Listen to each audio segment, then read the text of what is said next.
Hello, everyone. Welcome back to the Dating After Divorce podcast. I am your host, Shade Curry. I'm back again with another story of a woman who has experienced divorce and has found love again after divorce. So I have here on Zoom a fellow coach, Sonya Green. And Sonya is a coach for high-achieving business women. So please, Sonya, introduce yourself, tell the listeners who you are and what you do. Thank you, Sade. I am really I've been looking forward to this, to talking to you about it. I coach high achieving women who deal with imposter syndrome, perfectionism, all the things that we high achieving women deal with. And I have been coaching since 2019. I was a well, I guess I'm still a college professor, but for 30 years, and I recently, this past summer, retired from full-time academia, and now I'm focusing full-time on my coaching, although I'm still teaching a class every semester or so for the university. Yeah, I mean, totally. Because I think coaching is like, it's like a new thing or like a different thing, but it really is part of life, you know? Absolutely. And, coaching, I decided that coaching was my favorite thing about teaching, because my favorite thing about teaching was having these great discussions with students where they came to these realizations about ideas they'd never thought about before, whether it be about their lives or something going on in our culture. And so coaching really does bring my favorite part of teaching into, what I get to do every day still. Awesome. Well, I love that. So I'm eager to hear your story. I have not heard much of it. I love having like the reaction like right there on the podcast. So Yeah. tell the listeners how long you are currently remarried, right? Yes, we Okay. are, let's see, about 2 weeks from our 10-year anniversary. Wow. So That's we've been amazing. together a little over 13 years, and our anniversary is the first part of March. So Wonderful. almost our 10th year Congratulations. anniversary. Yeah. Woohoo. Now, how long were you married the first time? The first time I was married just shy of 16 years, although I will say the last 3.5, 4 years, we were separated. We weren't living in the same house. We were in the process, the last 2 years, especially, we were in the process of divorcing. We lived in different states. Mm. But officially we were married just shy of 16 years. Yeah. So what happened with the marriage? Did you have kids? What caused the divorce? What caused the divorce? That's always that's a great question. So, we got married when I was 23 and he was 24. I had just finished my master's degree, and I had had zero positive dating experiences up to that point. Um, and I was I don't know. I've thought a lot about how to talk about this. Um, I was raised in a home, and I think this is pretty common, where you weren't really given a lot of direction Mhm. about who to marry. In my home, it was a very conservative Christian home, and as long as that person was the same religion as you, it was going to work out Yep. magically. No details, just that's what it took. So I had lots of, like I said, bad dating experiences, and didn't really know why, but it was easy to blame on me that I was somehow unworthy of a good partner, or I was unlovable, or I wasn't enough of something. Mhm. That was kind of where I was.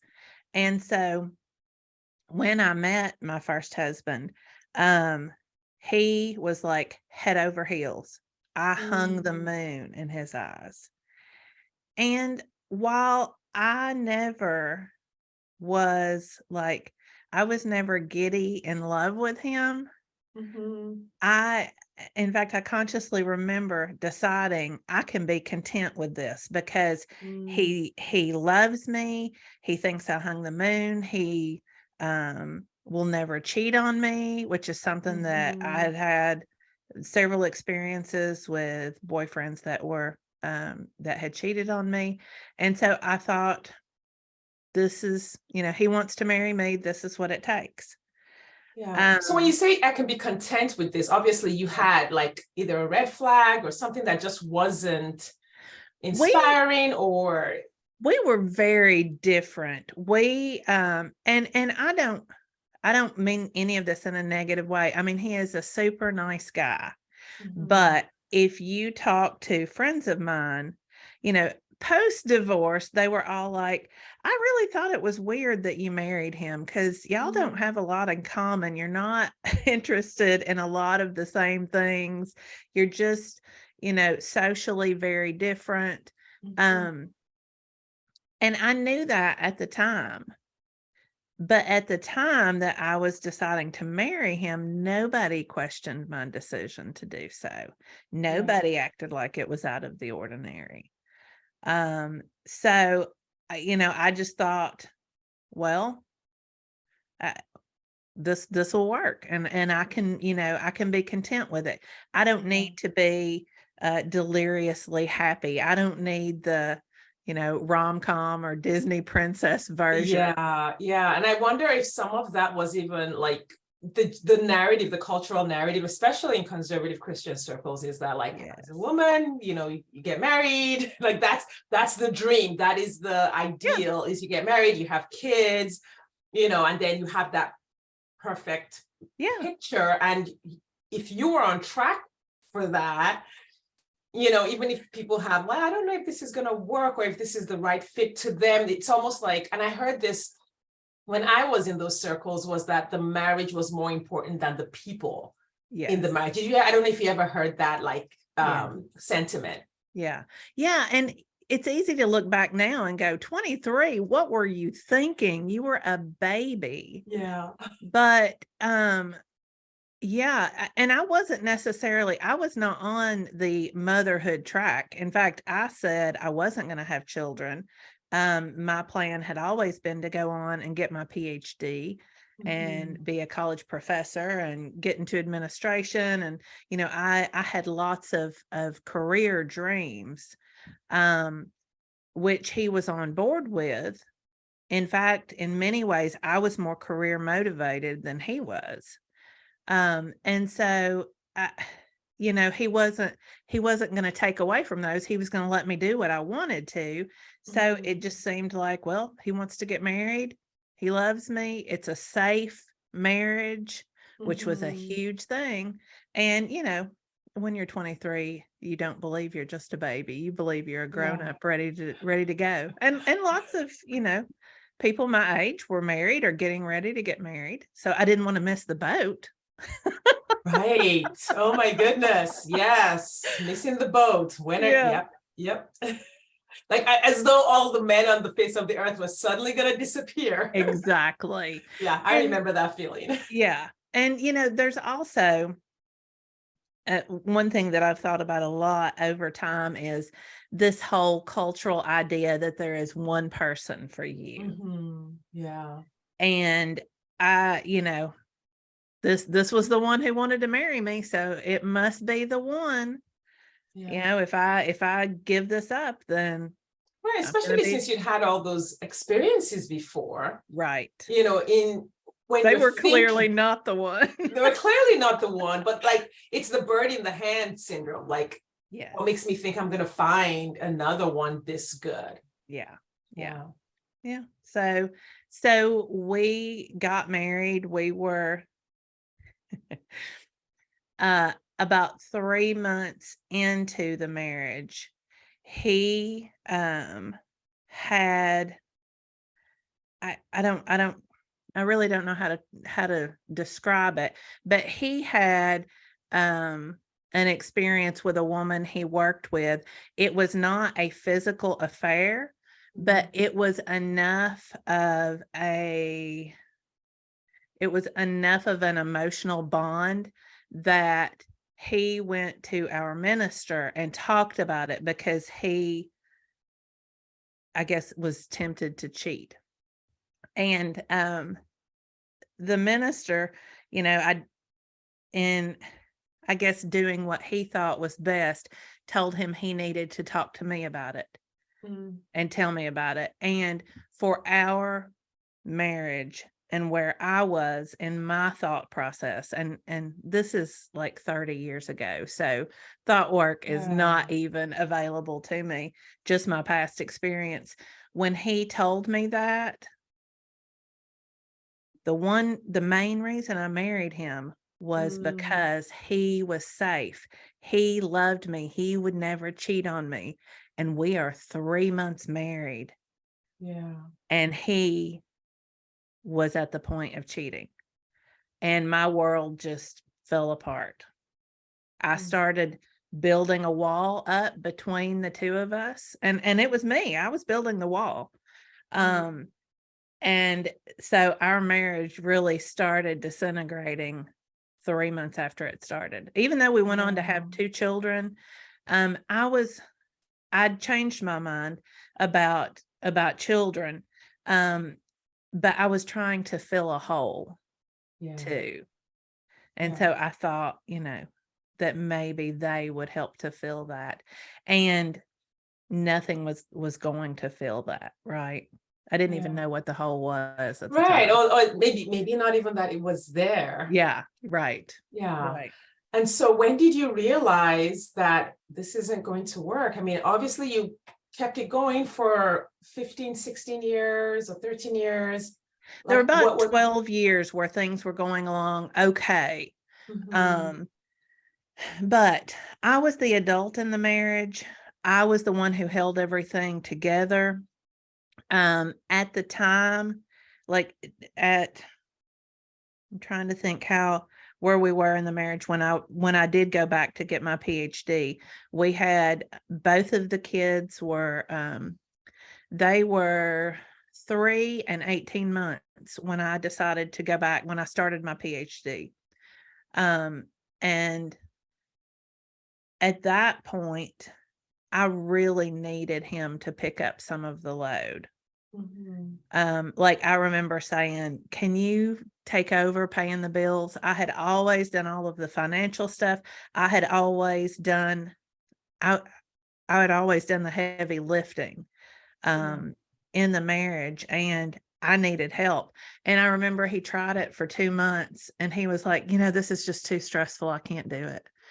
Mm. I was thinking, "How many things am I juggling here?" Yeah. Um So when it came to like the kids' extracurricular activities, like sign ups for things like that, or taking kids to If it was classes. sports, he was in it. Like Mhm. if it was sports, he was, he would coach their teams, he would take them, and he did help out. But he was not the dependable partner I needed at that point. Right. I remember Yeah. a neighbor down the street calling one night when I had gone out to have dinner with a friend who was also in the PhD program. We were working on a project, and he called and he was like, "Listen, your kids are riding their bikes in the street." Mm. And I thought, "Come on, I'm trying to do this. You Yeah. agreed that it was okay to do this, but um, And and there's an emotional load, not even just the physical load of logistics or signing kids up for this or making sure they're okay. There's the emotional load of knowing yeah, that things need to be okay and yes, anticipating what needs to be done. which is really more important, right? That Yeah. emotional part, that confidence is is the big thing. Yeah. And yeah, so he had the opportunity to take a job in another state. Um, I guess about my 3rd or 4th year into the PhD program. It took me 5 years. And at that point, um, there was a lot going on, and I was like, "You do whatever you need to do. It's fine." And so he Mhm. took the job, and it was actually a relief. because then I just had 2 kids to take care of. And I knew that they were, that it was my job to take care of them. I didn't depend on anybody else for the responsibility of it. And so it really was a huge relief. And he Yeah. would come home on the weekends, but I knew we had a routine, the kids and I did, and it was easy or Yeah. easier. Yeah. And I remember that experience when I was a single mom, between my divorce and remarriage also, where it was like, oh, now I don't have to worry about this extra person and what they think. Because what would happen was I would set things up for the kids, anticipate they need this, they need to take this test. But I couldn't just run it. I couldn't just run the path. I had to check in. Yeah. But the checking in did not contribute anything to the No. process. And then if the check-in, sometimes the check-in would create a situation where now I have to slow down. Now I have to take 10 steps around the mountain because this other person isn't pleased with the way it's going, or they feel like they weren't involved enough. Yeah. And I won't take over the story, but I probably need to tell the story on another episode about my daughter's 13th birthday, which was just ruined by my ex because he felt we didn't involve him enough in the birthday party plans. And so he refused to attend his daughter's 13th birthday party. Yeah. She's like, for real. Anyway, you Not keep about going. you. All right. But so there was also there was also infidelity on both sides of our marriage during that time. With I told you about his initial experience, and then another time actually during my parents' divorce, which was a really difficult time for me. I have said many times that their divorce was much more difficult for me than my own. And then finally, I had an affair while I was in the PhD program. And I mean, it was messy. It was awful. It was so off script for me. But I think it was the catalyst I needed to understand so many of the processes and thoughts and ways that I had been taught culturally. It's not just parents, it's the whole system. We're so wrong and so upside down. And I just kind of blew it all up, and Yeah. so Do you think you blew it up because you wanted a way out? Like, yeah, subconsciously? absolutely. Yeah. Yes, absolutely. It was total self-sabotage. I mean, it absolutely. Or I don't know, breaking out of jail. I mean, you can look at Right. it either Yeah, way. maybe not sabotage so much. The way I did it was like, I'm writing a dissertation and I'm raising 2 kids. I mean, it was. I'm not saying it was right or like it No, wasn't ugly or no, messy, but no. subconsciously we know like something's wrong. And I Yeah. think it's sort of like we don't know the path to get Yeah. out. So like, because when I think about some things along my journey, I'm like, it depends on which part of you comes out. So my guess is your teenager came out and said, you know what, I'm gonna take care of this. Yeah. What those scenes in the movie where somebody's smoking a cigarette and they throw it behind them on the gasoline and everything. That Yeah. was my exit. It was not. Yeah, it's one of those moments I've had over and over where I'm like, what was I thinking? But at the same time, I'm thankful for that experience because it gave me so much in terms of really taking a close look at my life, my goals, and yeah. Wow. Thank you for sharing that. Thank you just for being so vulnerable. I know that, like, I mean, I work with women. I know my listeners really well, and I know that there's so many stories, and this is one of the places where women are able to say, "Oh, I'm not alone." So thank you for just sharing so vulnerably. Oh no, that's I want I want some good. I want, other than just my experience, I've learned so much from it, but I do want other people to learn from it, that you can blow up your first marriage and learn from that and grow from that and be at a fantastic place now. Yeah. And I wonder if culturally, and in all the subsets of our culture, if we had more permission to say, hey, this isn't working. Yeah. And not the pressure from outside and from inside from ourselves to be like, this has to work. Yeah. Maybe we could, do things differently and not blow things up. Right. They're not working. We can just say, hey, this isn't working. Let's have a conversation about it. So yeah, that seems, even today, this so many years later, that seems like a place where most couples they don't end up in that space. Yeah. All right. Let's talk about the fun stuff. Okay. After the divorce, you were done, all of that. What were your thoughts about, getting married again or finding a new partner or dating? Like what space were you in after the divorce? So everything came together at a really weird time. I was finishing my PhD. I was going on the job market. I had decided, I accepted an offer at a university in Philadelphia, which was about 12 hours from any family, anybody else. It was just going to be me and the kids moving. And I was ready for that new start. Like, I really wanted to move away. And it took a while to settle into the idea of dating, right? I needed to settle me and get my career going. I found a fantastic therapist when I got to Philadelphia who helped me so much with the divorce, the whole,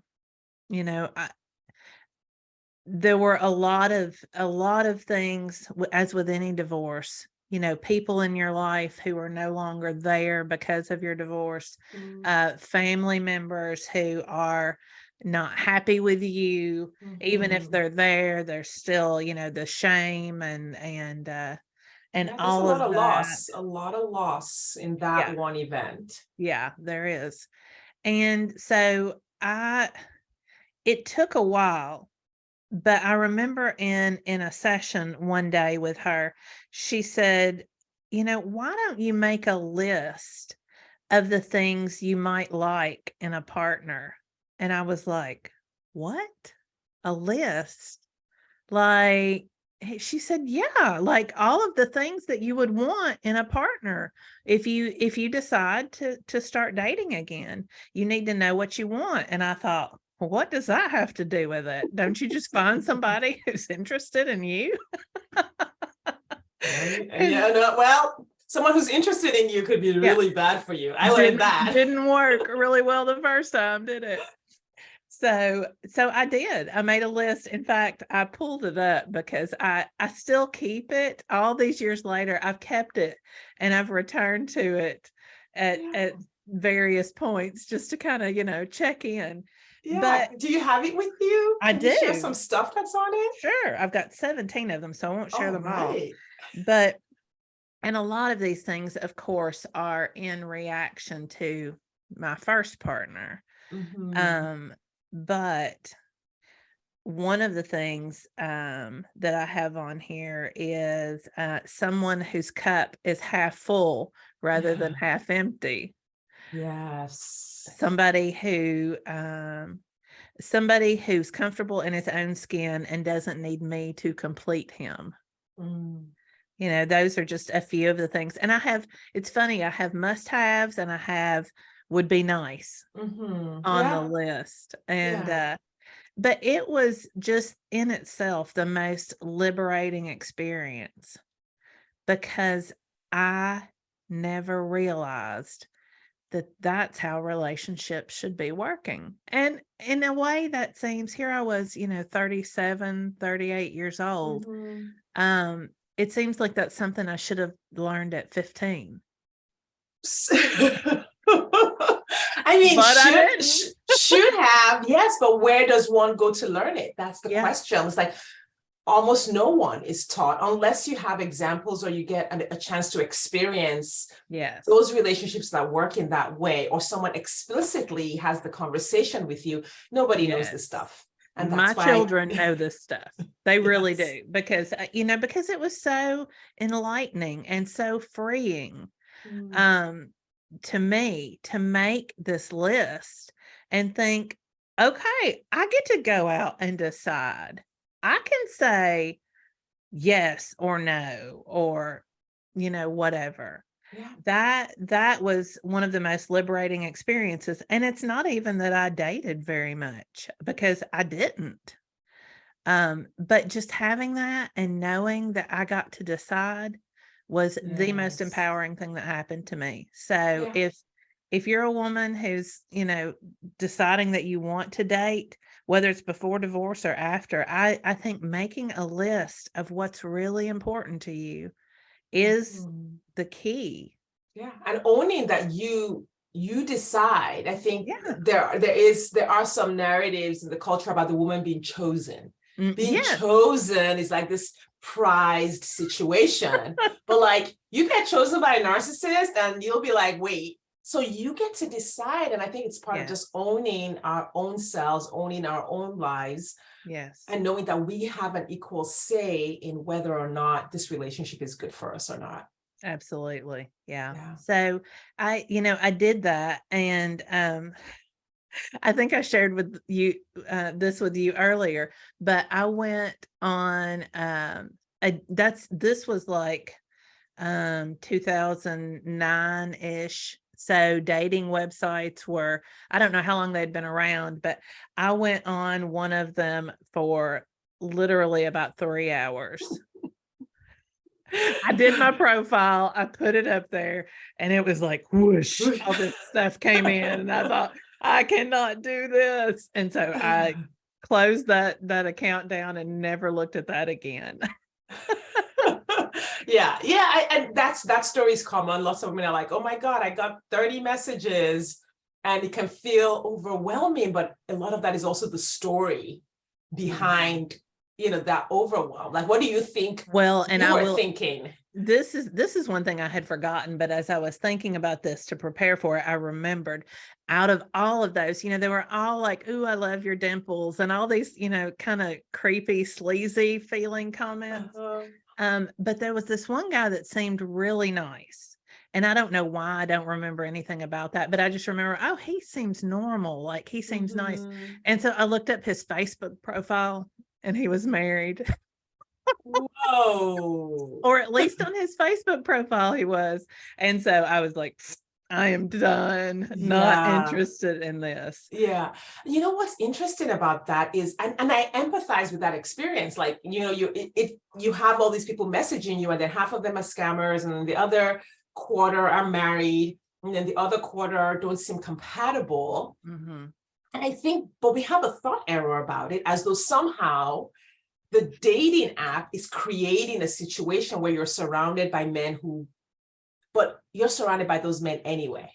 True. Yes. Right? Absolutely. So Absolutely. whether you date in person or you date online, a good percentage of the men around you are scammers. A good percentage Mhm. of them are married, wanting a little something on the side. Some of them are not going to be compatible with you. And then there is that Yeah. smaller percentage that are right for you, that will make good dates. And it's the same whether Yeah. you're in church or you're on a dating app. And so the Mhm. key really is changing how we discern, how we judge character, how we evaluate chemistry and attraction and compatibility, and how we make decisions about what's good for us. Yeah.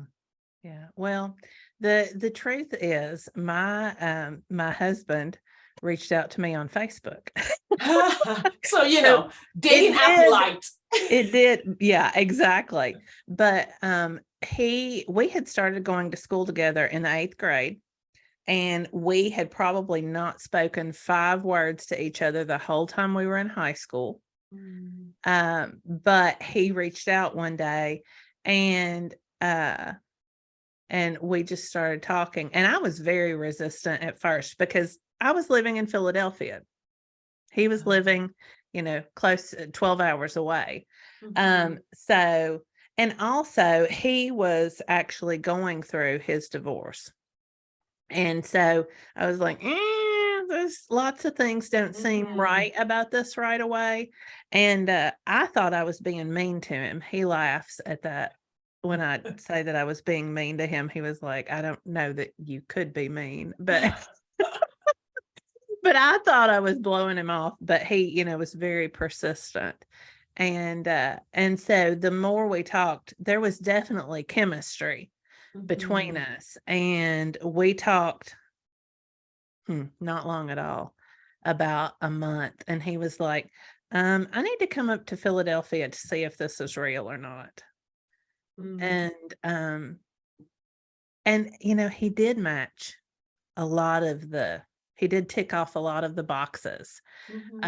Once I got over pushing him away and being mean, which maybe lasted about the first week, we had a lot of things in common, including the fact that we had grown up in the same area and had a similar way of looking at life, which was very eye-opening to me.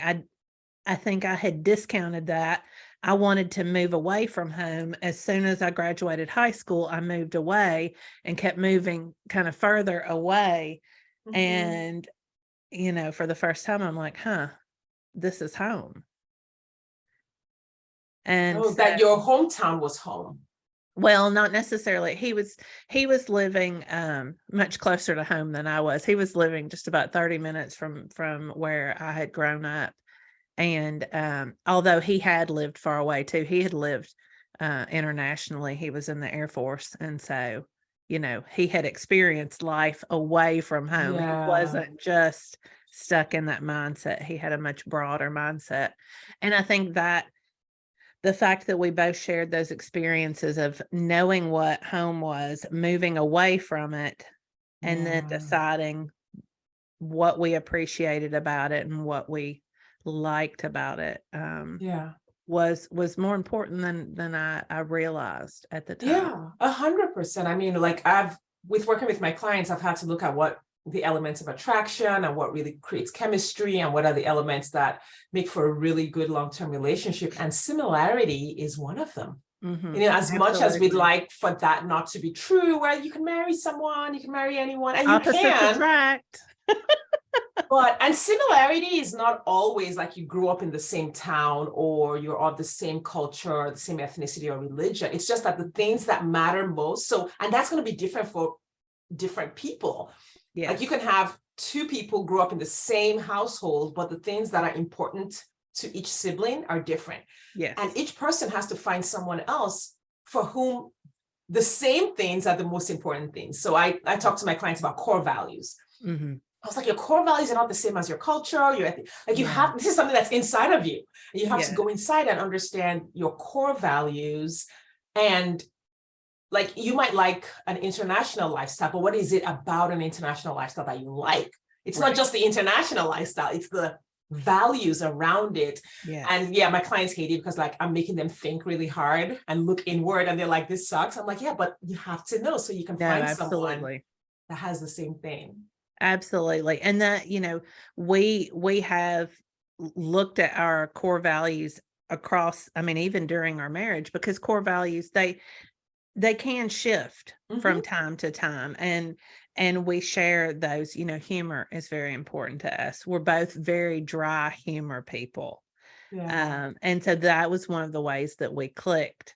We're both, we have similar views of financial goals and spending, and those things are important. So absolutely knowing your values. But we had a lot of chemistry, and so he flew up, and I was very nervous because I was thinking that this was the safe bet because he lived so far away.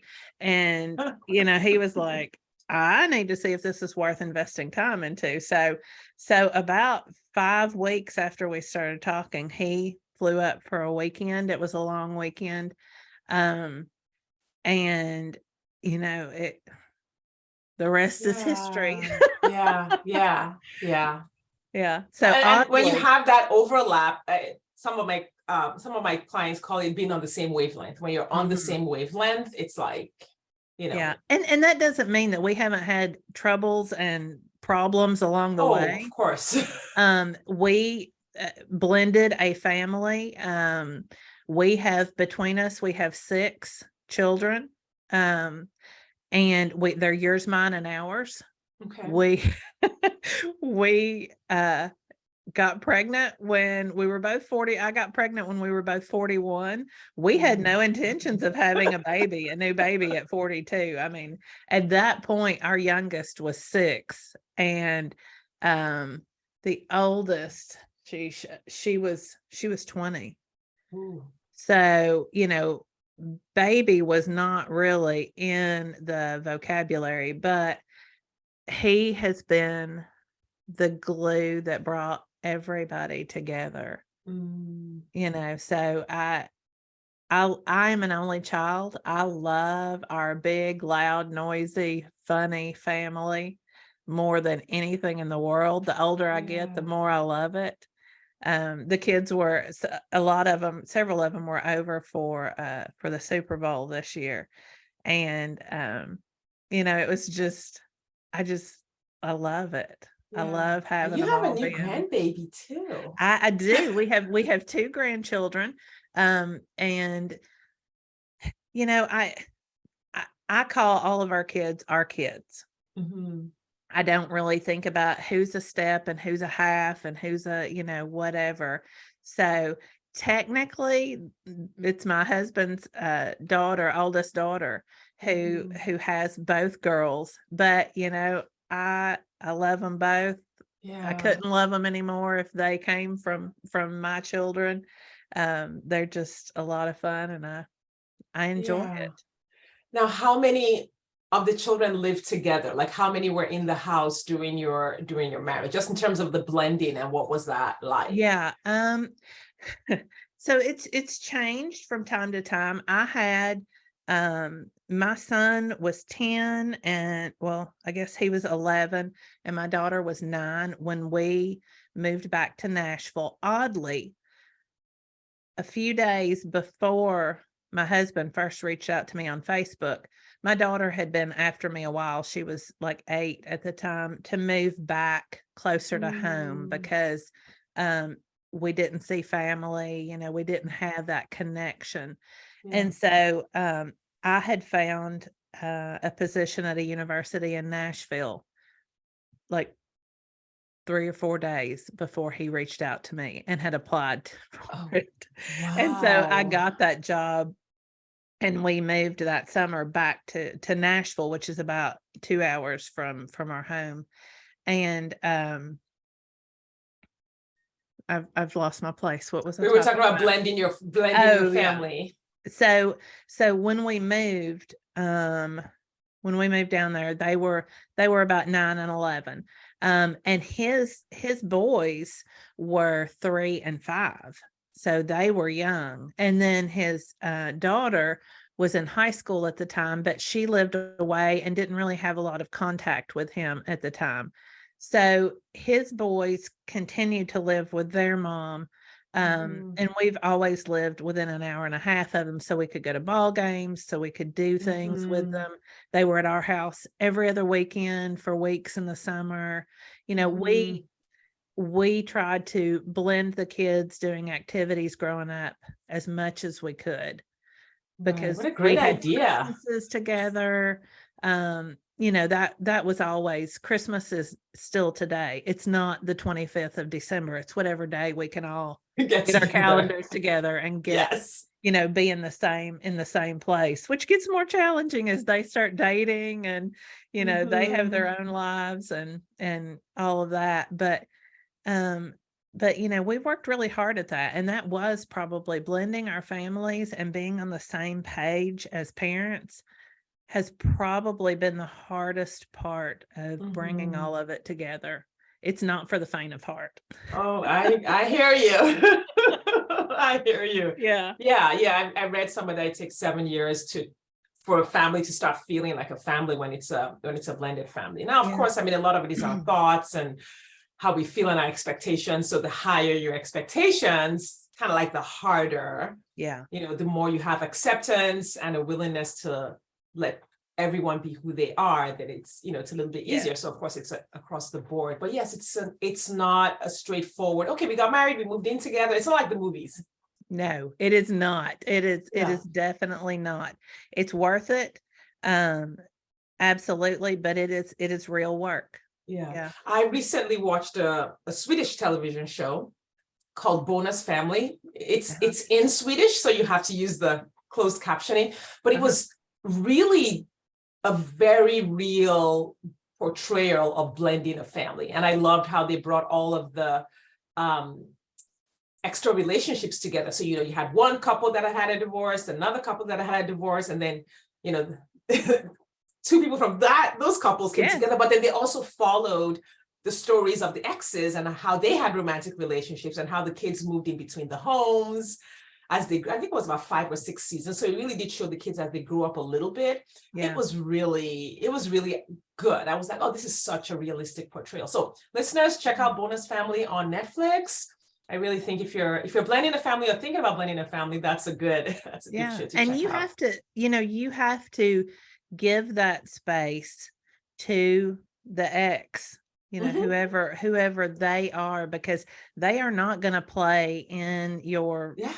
rules. Your They're master not. plan. You can't have a No. master plan for everyone in the picture. Exactly. It's not going to work out that way. And you have to realize that people are in different places. Mhm. Emotionally, they are, sometimes physically in Yeah. different places. And there's a lot of give and take. Recently, our 18-year-old went to my husband and said, he said, I'm really thankful for the way that you and mom have handled your divorce and how you don't, argue in front of us and cause problems. He said, because I was at a friend's house and I don't even like going because, of all of the tension between his mom and her ex-husband. And, Yeah. that's just that from the beginning, neither of us wanted that kind of tension. It's about the Mhm. kids. It's not about us. Yeah. It's not about, not getting our way or airing our dirty laundry or who did what. It's about making a home for them where they feel safe and Yeah. where they want to spend time, no matter Yeah. whose house they're at. Yes, 100%, 100%. Oh my gosh, what an amazing story. Thank you so Yeah. much for sharing. Oh, Now, we enjoyed want to it. just kind of pull on you for your best tips Yeah. for listeners who are dating after divorce, who are thinking about, okay, I don't like the apps. Apps are overwhelming. How can I do so? Or even if you don't have tactics, but how can they think about Mm-hmm. dating again? How can they think about the possibility of someone compatible with them being out there and the possibility of them actually meeting that person? So I'm going to say something really crazy culturally. And I think I've already said this once, but there's not just one person in the world for you. I mean, honestly, if I would love to say that my husband is my soulmate, and in every possible way, all of these ways I can think of, he is absolutely my soulmate. We are in lockstep most of the time, but at any time in your life, there are lots of people who are compatible with you. We aren't Mm. these unique snowflakes who have this one personality, and only one person exists to fulfill that. I could have been compatible with lots of other people. I'm glad I didn't have to spend a lot of time in that process. Mhm. Um, again, No, I but hear you. but there's not just one person. So that's another reason that having your list and knowing your values is so important, because there are multiple people who Yes. you could meet and have a really um important relationship with, deep meaningful relationship with. there's Yeah. there's not just that one, and maybe that alleviates some of the pressure, the fact that you Yeah, I don't have hope to just so. figure out who that one is.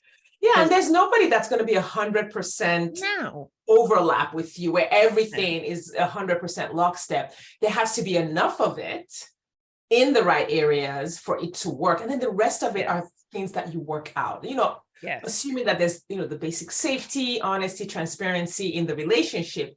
The other compatible parts are things that like, okay, there's, we've got 70%, and I'm just throwing numbers. These are not actual numbers, whatever the individual wants. I need 70% compatibility, and then the rest of it you work out, you negotiate, Yes. and you create a picture that works for the people in the family. Yeah, absolutely. I mean, he didn't check every box off on my list of 17 things, but the must-haves, the really important things, he did. And like you said, I felt that safety and that trust. And yeah, it's, it's worth the work. Yes. Oh my gosh. Thank you so much for being willing to I've come and enjoyed telling it. your story. This was so good. Can you tell the listeners again, kind of like the work that you do in your coaching practice and where they can find you if they want to work with you? Absolutely. I work with high achieving women who deal with perfectionism, imposter syndrome, high functioning anxiety. And you can find me at sonyagreencoaching.com, and that's SONYA green, like the color, coaching.com. I'm on Instagram at Sonya_green coaching. And you can listen to my podcast, The Coach's Cup. You can find that on Apple, iTunes, and those are the main places you can find me. Awesome. And we will have all of those linked up in the show notes. So you can check this out. If you just go to the show notes on whatever platform you're listening to this on, you can click and follow Dr. Sonya. I did not know you had a PhD. Yeah. So I have a thing about like my friends and clients who are PhDs. I have quite a few doctors who work with me. And whenever I'm like, why don't you have doctor in your Zoom room? Why are you not calling yourself doctor? Because that is a big deal. It's funny that you say that, because I looked down and it was on there, and I am not sure if that, when I did an update, if it reverted back to just Sonya Green, but I did have that on there. Yeah. Awesome. Yeah, no, I worked too long and hard for it to just drop that up. That is a big deal. And all the listeners, if there's any of you out there that is a doctor, that you have a PhD or an MD, you all need to let us know. You all need to put it out there. That is a big deal and something to be celebrated. All right. Thank you all for your time and attention today. We appreciate it, and we will see you next time.